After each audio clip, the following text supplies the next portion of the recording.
nombre es Antonio Ramírez y yo le voy a estar hablando sobre los diagramas del UML. Primero vamos a conocer un poquito qué es el UML. El UML o lenguaje modelado unificado es la asociación de una serie de métodos de análisis y diseño orientado a objetos que aparecen a finales de los 80 y a principios de los 90. Es la notación gráfica que usan los métodos para expresar un diseño y los procesos indican los pasos que se deben seguir para llegar al diseño. Los casos de uso. Los casos de uso es una descripción de las acciones del sistema desde el punto de vista del actor. Es una herramienta valiosa porque tiene técnicas de aciertos y errores para obtener los requerimientos del sistema. Y una de sus principales características, como ya lo dije, es que está expresado desde el punto de vista del actor, que puede ser documentado por texto informal y está iniciado por un único actor. Ahora vamos a hablar sobre sus componentes. El primero de ellos, que es el sistema. El rectángulo representa los límites del sistema que contiene los casos de uso y los actores se ubican fuera de los límites del sistema. Los casos de uso se representan con óvalos. La etiqueta en el óvalo indica la función del sistema. Y los actores son los usuarios de un sistema. Las relaciones. Bien, las relaciones entre un actor y un caso de uso se dibujan con una línea simple. Para la relación entre casos de uso se utilizan flechas etiquetadas incluir o extender. Por ejemplo, en el trabajo de UML hay un ejemplo de un sistema de biblioteca donde está el rectángulo, que es el sistema, adentro están los procesos, que dijimos que eran los óvalos, ¿entiendes? O los casos de uso. Afuera de ellos están los actores, está el usuario, del lado izquierdo y del lado derecho está el bibliotecario, ¿sí? Entonces los casos de uso dentro son tomar prestado ejemplar del libro, actualizar catálogo y devolver ejemplar del libro. El usuario tiene una línea simple que va desde él hasta tomar prestado ejemplar del libro y otra que va desde él mismo hasta devolver ejemplar del libro, y la bibliotecaria tiene una línea simple hasta actualizar catálogo. El diagrama de actividades. El diagrama de actividades ilustra la naturaleza dinámica del sistema mediante un flujo ocurrente de actividad en actividad. Una actividad representa una operación en alguna de las clases del sistema y un cambio en el estado del sistema. Una de sus principales características es que muestran los aspectos dinámicos del sistema, permite elegir en el orden que puedan hacerse las cosas y pueden describir los procesos o casos de uso. En sus componentes tenemos estados de acción. Los estados de acción representan las acciones no interrumpidas de los objetos. El flujo de acción, representados con flechas, ilustran las relaciones entre los estados de acción. El flujo de objetos se refiere a la creación y modificación de objetos por parte de las actividades. Existe un círculo negro, luego de ello sale una flecha, eso es el estado inicial, y una flecha con un círculo negro al final, están juntos, eso es el estado final. La ramificación, aquí es donde entra el rombo. Un rombo representa una decisión con caminos alternativos. Las salidas alternativas deben estar etiquetadas con una condición. La sincronización, una barra de sincronización ayuda a ilustrar la ocurrencia de transacciones paralelas, así quedan representadas las acciones concurrentes. Los marcos de responsabilidad agrupan las actividades relacionadas en una misma columna, ¿sí? En el trabajo que envié del UML tenemos un ejemplo donde están el estado inicial, el estado final, un flujo de objetos y los estados de acción.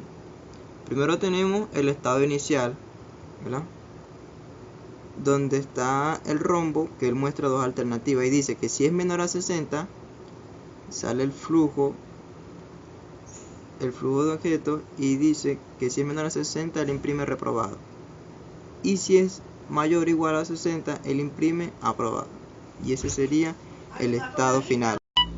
El diagrama de clase. El diagrama de clases describe la estructura estática de un sistema. Una clase es un grupo de cosas o categorías que tienen atributos y acciones similares. Recordemos que los atributos son las propiedades.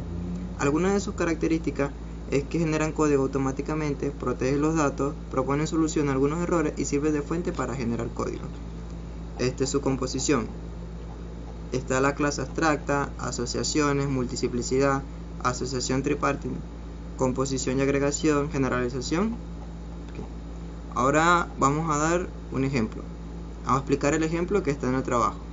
Bien, vamos a hacer un ejemplo con los aviones, por ejemplo. En el área superior figura el nombre de la clase que utilizamos como ejemplo. En la central están sus atributos y en el inferior las cosas que ella realiza. Entonces vean. La clase aviones, que tiene atributos. ¿Cuáles son los atributos? Como el modelo del avión, la cantidad de motores, la velocidad de crucero y la capacidad de carga útil. Entre las acciones de las cosas de esta clase se encuentran el acelerar, elevarse, girar, descender y desacelerar. El diagrama de colaboraciones. El diagrama de colaboraciones describe las interacciones entre los objetos en términos de mensajes secuenciados. Ellos representan una combinación de información de los diagramas de clases, de los diagramas de casos de uso y de los diagramas de secuencia. Una de sus principales características es que utilizan numeración decimal, interactúan entre objetos y se organizan de acuerdo al espacio. Está compuesto por el rol de la clase, que describe cómo se comporta un objeto, el rol de las asociaciones y los mensajes. Ahora voy a pasar a explicar el ejemplo que está en mi trabajo. El ejemplo que está en mi trabajo agrega un velocímetro al conjunto de clases que constituyen un avión. Al alcanzar una cierta velocidad, el velocímetro indicará al timón que debe elevarse y al tren de aterrizaje que debe retraerse. Los diagramas de secuencia muestran la interacción gráfica con base en tiempo, y una de sus características es que se preparan durante la fase de análisis de un ciclo de desarrollo.